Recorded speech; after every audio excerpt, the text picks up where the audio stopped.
Love from చలాకి కుర్రాడు ఈ రోజైతే మనం మణిరత్నం డైరెక్షన్లో కమల్ హాసన్ అండ్ సింబు మెయిన్ లీడ్స్లో తీసిన పాన్ ఇండియా మూవీ తగ్ లైఫ్కి అయితే వచ్చేసాం. మణిరత్నం అండ్ కమల్ హాసన్ కాంబినేషన్లో 36 సంవత్సరాల తర్వాత వస్తున్న మూవీ అయితే ఈ తగ్ లైఫ్ అనమాట. ముందుగా మూవీ విషయానికి వచ్చేస్తే ఈ మూవీ ఒక గ్యాంగ్స్టర్ యాక్షన్ డ్రామా బ్యాక్ డ్రాప్లో అయితే తీశారు. మూవీ స్టార్ట్ అవడం కమల్ హాసన్ సార్ ఎంట్రీతో అయితే స్టార్ట్ అవుతుంది అండ్ టైటిల్ కార్డ్ పడుతుంది అనమాట. సింబు ఎంట్రీ కూడా ఒక బ్యాక్గ్రౌండ్ ర్యాప్ సాంగ్తో సోసోగానే ఉంది. ఇక యాక్టింగ్ విషయానికి వస్తే Kamal Haasan sir, Simbu and main లీడ్స్లో చేసిన ప్రతి ఒక్కరు ద బెస్ట్ అయితే ఇచ్చారు. మెయిన్ గా మనం ఇక్కడ మాట్లాడుకోవాల్సింది మణిరత్నం సార్ గురించి. డైరెక్షన్ విషయంలో అయితే మళ్ళీ అందరిని డిసప్పాయింట్ అయితే చేశాడని చెప్పాలి. మెయిన్ గా అయితే మచ్చలేని పువ్వు అంటూ మూవీకి వెళ్ళిన ఆడియన్స్ ప్రతి ఒక్కరిని అయితే పువ్వులను అయితే చేశాడు.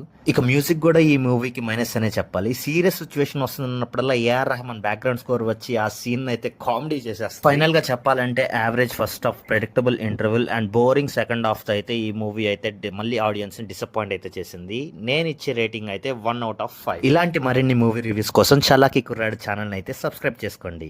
ఉంటా, బాయ్, టాటా.